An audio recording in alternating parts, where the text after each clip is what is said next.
Ikiwa leo Machi 22, 2025 ni kilele cha maadhimisho ya wiki ya maji duniani ambayo kitaifa yanafanyika jijini Dar es Salaam. Huku wilayani Mufindi, mkuu wa wilaya hii Dr. Linda Salekwa ameipongeza RUWASA kwa kutekeleza miradi ya maji sanjari na kuwataka wananchi kutunza vyanzo vya maji na miundombinu yake. Dr. Linda amesema RUWASA imekuwa ikitekeleza miradi hiyo kwa ubora na kuhakikisha wananchi wake wanapata huduma ya maji safi na salama, ambapo pongezi zimeenda kwa meneja RUWASA wilaya Mufindi Mhandisi Happiness Mrisho na timu yake, huku akiwataka wananchi kuendelea kutunza vyanzo vya maji. Lakini kipekee sana ni wapongeze wenzetu wa RUWASA ambao ndio wametuletea maji mpaka huku. Tumeona mradi huo koki ziko 5. Naona mkija hata watano hapo hata foleni hamna. Kila mmoja anashika koki yake anakwenda na maji yake kwa wakati. Niwapongeze sana RUWASA na mimi chini ya meneja wake dada yangu Happiness kwa kazi kubwa na kazi nzuri ambayo umefanya pamoja na mainjinia wako na wafanyakazi wote wa RUWASA. Mmefanya kazi kubwa sana ambayo kwa kweli imetukuka. Mimi nimekuwa nikienda kwenye miradi yenu, miradi ya Mwenge tuliokwenda kuzindua na Mwenge tulioenda kuweka jiwe la msingi na Mwenge, miradi ambayo nimetembelea katika ziara zangu za kawaida.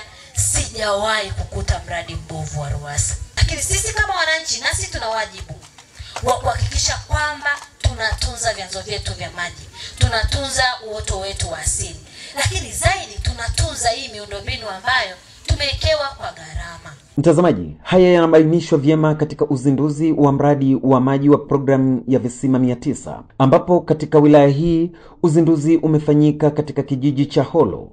Hapa mbele ya mkuu wa wilaya Mufindi Mhandisi Happiness Mrisho, meneja RUWASA wilaya Mufindi anaeleza manufaa ya mradi huu. Kwa wilaya ya Mufindi, programu ya visima 900 inahusisha majimbo matatu: jimbo la Mafinga mjini, jimbo la Kaskazini pamoja na jimbo la Kusini, na kila jimbo lina visima 5 Lakini siku ya leo hapa tulipo Horo, mradi umeshakamilika na unatoa huduma kwa wananchi wapatao 843. Wananchi wao wanasema hapo awali kabla ya mradi huu ndoa zao zilikuwa matatani, kwani walilazimika kufuata huduma ya maji umbali mrefu, jambo lililopelekea kutumia muda mwingi na kutiliwa shaka na waume zao. Tupende kupongeza Mama Samia kwa kutuletea huu mradi. Mara ya kwanza tulikuwa na changamoto kubwa ya maji.